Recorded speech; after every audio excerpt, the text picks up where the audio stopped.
Ketua Umum Partai Gerindra, Prasetyo Hadi, kembali menghembuskan sinyal partainya ingin mengubah sistem pilkada langsung menjadi pemilihan yang dipilih lewat keterwakilan parpol di DPRD. Alasan ongkos politik yang mahal, baik dari sisi calon maupun pemerintah sebagai penyelenggara pilkada, menjadi faktor utama partai milik Prabowo ini minta pilkada tak lagi langsung. Bupati, wali kota maupun gubernur itu ongkosnya sangat besar.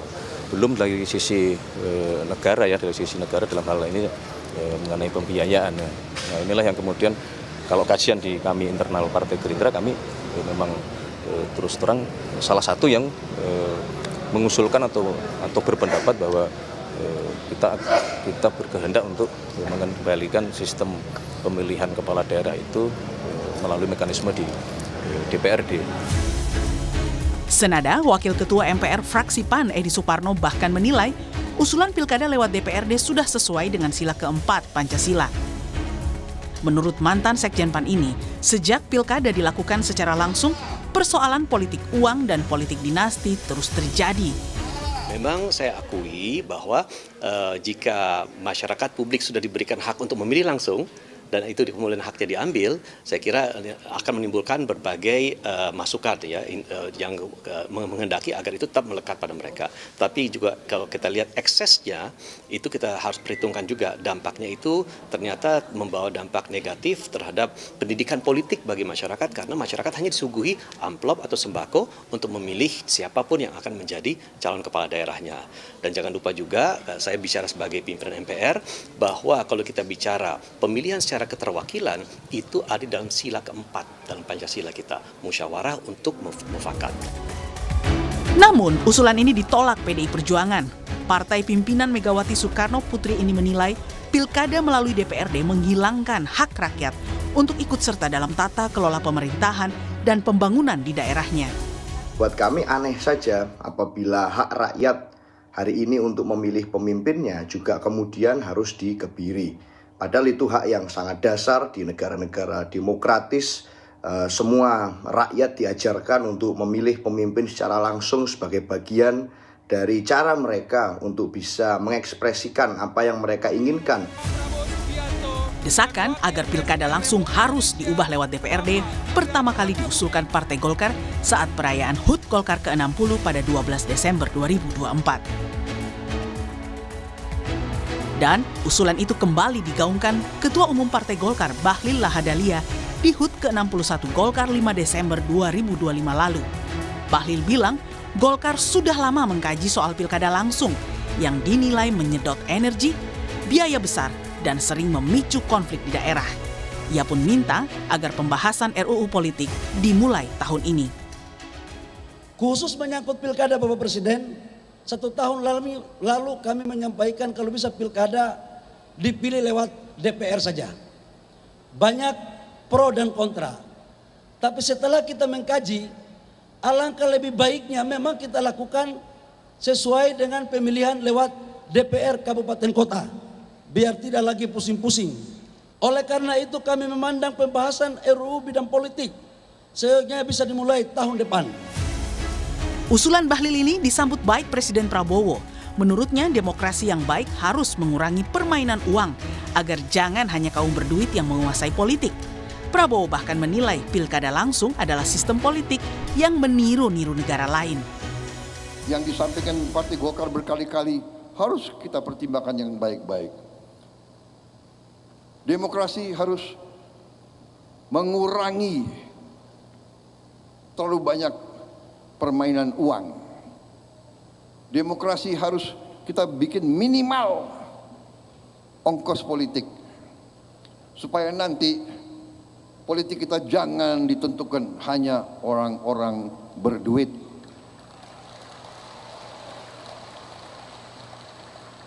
Politik yang mahal ini, politik yang mau niru-niru negara lain, ini saya kira sumber korupsi yang sangat besar. Jadi saya sendiri condong, saya akan mengajak kekuatan politik, ayo marilah kita berani memberi solusi kepada rakyat kita. Demokratis, tapi Jangan buang-buang uang. Pilihan sebagian partai politik untuk mengubah pilkada tak lagi langsung masih menunggu keputusan seluruh fraksi-fraksi di parlemen. Alasan pilkada langsung jadi biang suburnya politik uang dan dinasti harus dikaji kembali. Karena sejarahnya, pilkada diputuskan dilakukan secara langsung agar rakyat bisa memutuskan siapa pemimpinnya, sekaligus menghindari kong-kali-kong parpol di parlemen daerah. Tim Liputan, Kompas TV. Lalu tepatkah menghilangkan politik uang dan mengurangi beban ongkos pemilu yang besar? Satu-satunya dengan mengubah pilkada langsung menjadi pilkada melalui DPRD. Kita akan bahas bersama Ketua DPP PDI Perjuangan Deddy Sitorus dan analis politik Adi Prayitno. Nanti juga akan bergabung bersama kami Wakil Ketua Umum Partai Golkar Bang Ahmad Doli Kurnia. Selamat petang Bang Deddy, Mas Adi. Selamat petang, Cynthia. Selamat petang, Deddy. selamat tahun baru ya sebelumnya. Tahun baru. Oke, saya ke Bang Deddy dulu. Bang Deddy, ini kan posisi PDI Perjuangan tegas-tegas menolak pilkada melalui DPRD. Tapi apa tanggapan Anda kalau dari Partai Golkar, Gerindra, dan juga PAN ini sepakat ingin diubah karena memang mahalnya biaya politik untuk efisiensi dan juga suburnya politik uang selama pilkada langsung ini berjalan, Bang Deddy? Ya, kalau bicaranya adalah untuk efisiensi, nggak usah ada pemilihan DPRD juga. Sekda aja atau ASN aja bikin jadi kepala daerah, nggak usah kita pilih. Jadi berdasarkan PIN pansel aja. Itu sama sekali nggak pakai duit gitu loh. Yang kedua, usul ini disampaikan setelah koalisi pemerintah memenangkan pertarungan 1 tahun gitu. Saya yakin ini kalau diangkat sebelum pilpres, sebelum pileg, bubar tuh semua tuh. Jadi saya melihatnya begini, kita harus tanya dulu, pemborosan uang atau politik uang dari sisi mana? Kalau dari sisi penyelenggaraan, kalau pilkada itu ditaruh bersamaan dengan pemilu yang lain, baik pemilu kepala daerah langsung untuk DPR, DPRD, ataupun dengan pilpres, maka tidak ada biaya tambahan kecuali cetak surat suara. Yang kedua, kalau yang dimaksud adalah biaya paslon, ya termasuk money politik, ini menurut saya sih dosa partai politik. Pertama, salah satu yang membuat biaya besar bagi paslon itu adalah mahar partai politik. Saya punya pengalaman, 1 kursi itu bisa sampai 1 miliar, saya dengar 2 miliar. Itu partai politik yang bikin gitu loh. Kenapa partai politik lagi? Yang kedua, ambil contoh. Kalau semua partai mencalonkan orang-orang yang memang punya rekam jejak di bawah, maka kebutuhan untuk money politik itu dengan sendirinya akan hilang bahkan mengecil. Tetapi kan memang partai politik sendiri yang memilih orang-orang tanpa melatihkan rekam jejak. Akhirnya siapa yang punya uang itulah kan begitu tuh. Nah yang ketiga, money politik, inefisiensi, pemborosan segala macam, itu juga ada dampak dari penyelenggara dan pengawas pemilu termasuk penegakan hukum. Ini kan sama aja. Ya, lu yang berbuat, lu nyalakan orang lain, blaming the victim gitu loh.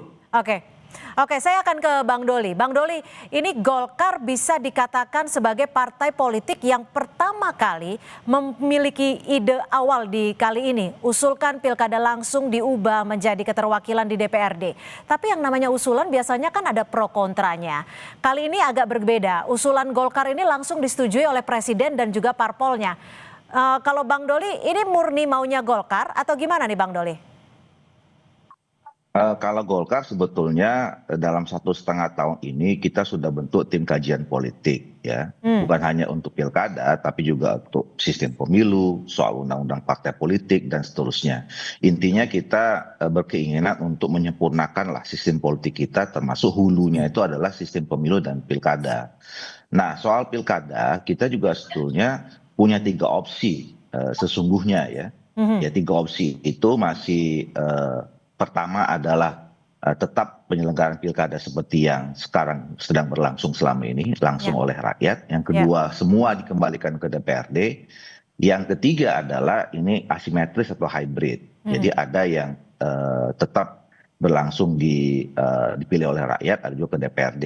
Tapi khusus untuk yang DPRD kami sudah hampir final ya bahwa pemilihan gubernur itu harus kembali ke DPRD. harus berbeda lah dengan 3 struktur kekuasaan yang eksekutif ada di negara kita ya, presiden, wakil presiden, bupati, wali kota dan kepala desa gitu. Nah, yang kabupaten kota, nah hybridnya itu ya nanti ini sekarang kita sedang juga terus sebetulnya ingin menguji publik dan menyampaikan aspirasi. Nah, tapi dalam perjalanannya kemudian ada komunikasi politik ya antara ketua partai politik kami dengan ketua umum partai politik yang lain. Nah, kalau bicara kemudian soal juga, ya dalam perjalanannya, Bang Doli, maaf nih saya potong. Ini sudah ada komunikasi. Apakah mungkin bisa dilihat di layar ya? Ini ada foto di mana ada pertemuan, ada Pak Bahlil dan juga ada Pak Julhas dan juga ada Bang Dasko nih. Ini ngebahas itu langsung? Saya tidak tahu persis karena saya tidak ikut dan itu kan pertemuan beberapa hari yang lalu ya. Pak Bahlil nggak kasih bocoran? Saya teruskan dulu yang tadi. Ya. Nah, selain ada komunikasi politik dengan partai politik yang lain, kami kan kemarin barusan melaksanakan rapat pimpinan nasional ya. Nah, kami juga menyerap aspirasi pandangan dari masukan daerah DPD provinsi. Nah, sebagian besar menyampaikan memang kecenderungannya mendorong pemilihan kepala daerah itu kembali ke DPRD dengan catatan-catatan ya. Nah, catatan nanti kita diskusikan. Nah, kembali soal foto ini, nah saya mencari informasi. Nah, sebetulnya ini silaturahim biasa saja. Ada 2 hal yang dibicarakan. Pertama adalah bicara kemungkinan terbentuknya koalisi permanen, masih penjajakan koalisi permanen di periode ini. Kemudian yang kedua, masih terkait dengan soal isu undang-undang politik. Jadi karena memang kan informasi yang sudah kita dapatkan, kemungkinan di awal tahun ini sudah mulai bicara tentang pembahasan undang-undang partai politik. Jadi sudah mulai juga ada brainstorming dan sharing informasi berkaitan dengan itu. Jadi tidak spesifik soal pemilu, soal pilkada dan seterusnya. Oke, saya ke Mas Hadi. Mas Hadi, ini sejauh ini yang tegas menolak baru PDI Perjuangan. Apa yang Anda baca dari dalam tanda kutip ya, kekompakan beberapa parpol yang mendesak ataupun mengusulkan soal pemilihan kepala daerah kembali melalui DPRD? Ya, saya kira secara prinsip masing-masing partai memiliki sikap politik yang berbeda ya. Tapi saya membaca kenapa hampir mayoritas partai politik itu mendukung terkait dengan wacana pilkada oleh DPRD. Ini sepertinya semacam uji coba soal kemungkinan koalisi permanen yang beberapa waktu yang lalu itu sempat dibangun ya. Ini semacam test case, kira-kira siapa saja yang bisa diajak kerjasama dan batu-batu kekuatannya itu bisa diukur dari case to case seperti soal pilkada DPRD ataupun tidak. Itu yang pertama ya Mbak. Yang kedua, kalau kita mau jujur sebenarnya kan beberapa waktu yang lalu ada putusan dari Mahkamah Konstitusi bahwa pilkada dengan pemilu itu satu rumpun, tidak bisa dipisah. Kalau pilkada itu dipilih oleh DPRD itu artinya pilkada itu berbeda dengan pilpres dan pileg yang dipilih secara langsung. Dan inilah mesti dibaca secara konstitusional bahwa putusan MK itu kan final and binding dan kemudian putusannya itu tidak bisa dibantah oleh siapapun. Jadi inilah yang kemudian belakangan ini menjadi diskursus yang cukup luar biasa ya. Kenapa? Ya khawatir putusan MK itu tidak diikuti dengan keputusan-keputusan politik yang lainnya. Nah tapi secara prinsip ya kalau argumentasi pilkada itu oleh DPRD karena efisiensi politik uang, ya saya kira kan sangat gampang ya. Misalnya efisiensi dari segi penyelenggaraan. Ya misalnya dari rekayasa TPS itu ya ditambah jumlah pencoblosnya kan selama ini kan TPS misalnya cuma 300 bisa ditambah 1.000 orang gitu per tiap TPS dan misalnya pemilunya itu pencoblosannya mulai dari jam 7 bisa sampai sore atau jelang maghrib. Jadi kalau alasannya efisiensi sebenarnya masih ada pilihan-pilihan lain seperti itu ya Mas Hadi ya? Agak mudah sebenarnya atau misalnya mulai digagal soal e-voting ya itu kan lebih sederhana dan lebih memudahkan terkait dengan hal ikhwal teknis dan administratif penyelenggaraan. Nah terkait dengan politik uang mahar politik itu kuncinya di partai politik karena hampir semua kontestan politik di pilkada ya mostly hampir bisa dipastikan dari partai. Kalau partai mengharamkan politik uang, kalau partai itu mengharamkan mahar politik, ya biaya politik itu bisa ditekan. Cuman kan problemnya publik juga tahu bahwa kalau musim pilkada, musim pemilu itu kan semacam musim semi, bagaimana partai itu ya memang sedang berlomba-lomba untuk mengumpulkan logistik lah. Artinya saat ini yang menjadi pertanyaan adalah apakah ini mutlak terkait soal efisiensi atau memang justru kemunduran dari demokratis. Kita akan bahas selepas jeda, tetap bersama kami di Kompas Petang.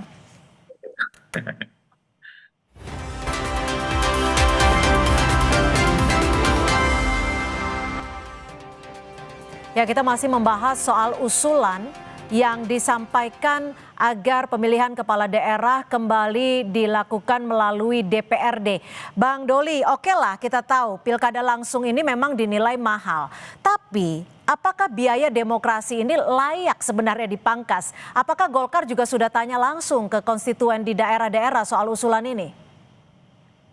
Nah itu, jadi kita sekarang kan sudah punya opsi-opsi. Walaupun kemarin hasil rapimnas seperti itu. Nah, langkah berikutnya adalah ya kita akan komunikasikan kepada seluruh stakeholder ya, baik partai politik, kemudian ya masyarakat sipil, kampus, kelompok akademis. Nah, nanti ini yang kita akan, karena kan endingnya ini semua kan dalam pembahasan undang-undang yang sebetulnya sudah kita tunggu dari beberapa waktu yang lalu.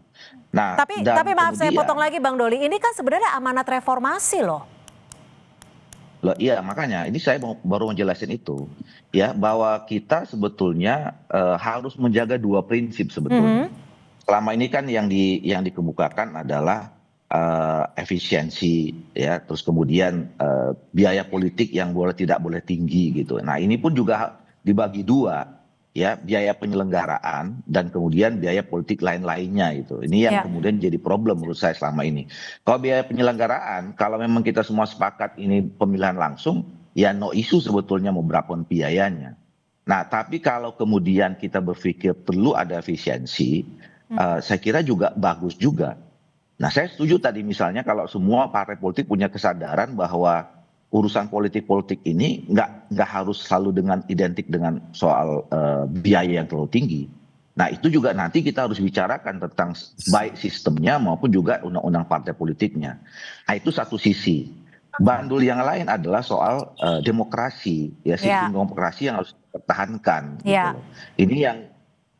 Ini yang harus kita cari titik temunya nih, jangan dipertentangkan antara efisiensi dengan soal biaya, dengan soal demokrasi. Nah ini kan baru apa namanya ya, opsi, baru kemudian kajian dan segala macam. Jadi gini, kalau kami misalnya sekarang sudah punya apa namanya kajian lanjutan. Ketika misalnya disepakati DPRD, bagaimana tetap menjaga keterlibatan publiknya misalnya. Jadi artinya dipertemukan dengan sistem itu yang tadi menyeimbangkan antara efisiensi dengan demokrasi. Oke, kami tangkap. Nah, sisi lain saya kira kita harus juga berpikir kalau kemudian kita memilih pada akhirnya nanti pemilihan langsung, bagaimana supaya biaya politik itu rendah. Oke, kami tangkap Bang Doli. Ini penting. Jadi jangan kita bicara nolak ini nolak itu, tapi kita nggak punya solusinya. Dua-duanya juga problem sebetulnya, baik yang soal biaya tinggi maupun dengan soal demokrasinya gitu.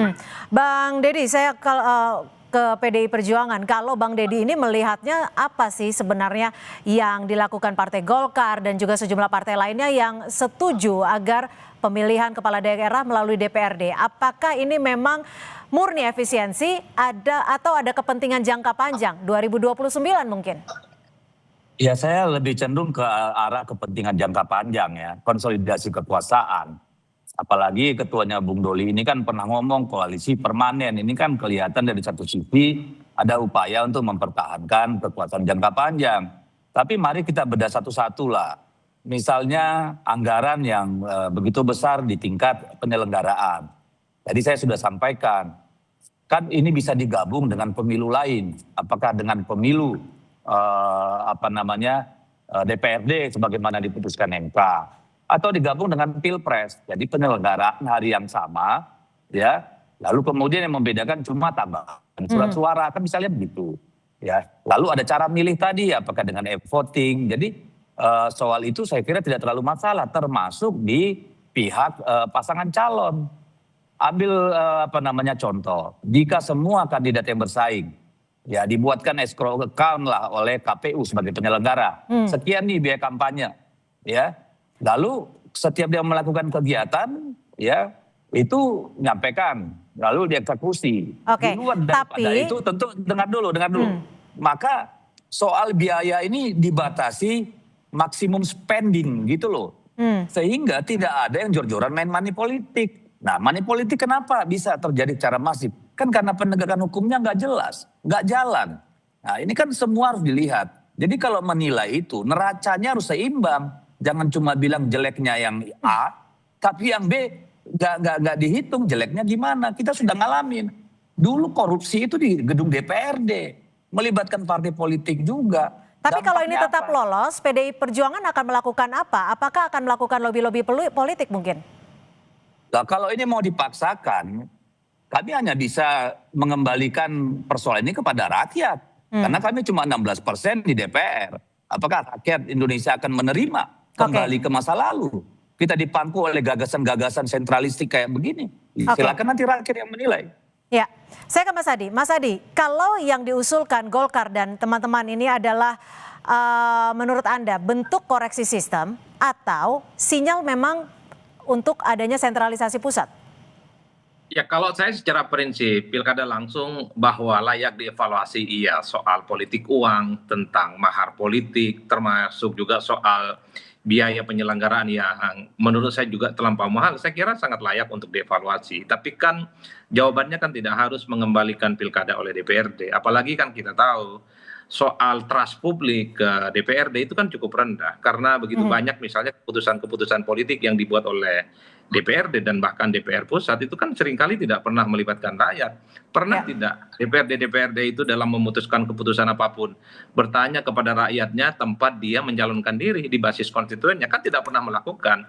Jadi itu sebenarnya ditentang bagaimana kemudian masa depan kepala-kepala daerah itu dipasrahkan dan ditentukan oleh mereka yang memang kinerjanya selama ini. Bagaimana ya rakyat itu memang harus menjadi tuan untuk menentukan siapa menjadi kepala daerahnya.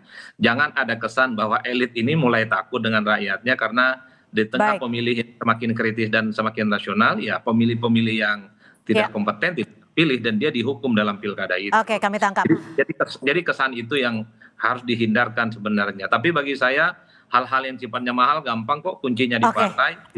Saya kami tangkap Mas Adi. Saya ke Bang Doli, singkat saja Bang Doli, yang menjadi kepemilikan rakyat terkait demokrasi satu-satunya adalah suara. Lalu jika rakyat hanya menonton umpamanya debat, tapi tidak memilih, di mana letak kedaulatannya? Singkat saja. Pertama menurut saya keinginan kita dan peluang serta momentum untuk mengevaluasi menyempurnakan sistem ini jangan kemudian di stigma, di framing ini untuk kepentingan politik gitu ya.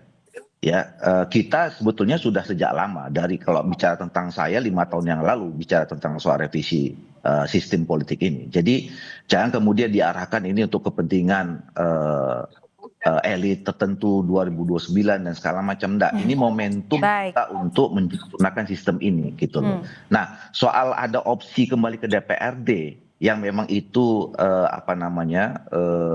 juga dijamin dalam konstitusi kita. Jangan kemudian juga disimpulkan ini sesuatu yang tadi itu kembali ke soal kepentingan politik. Dan ini masih bergulir ya, bergulir gitu loh.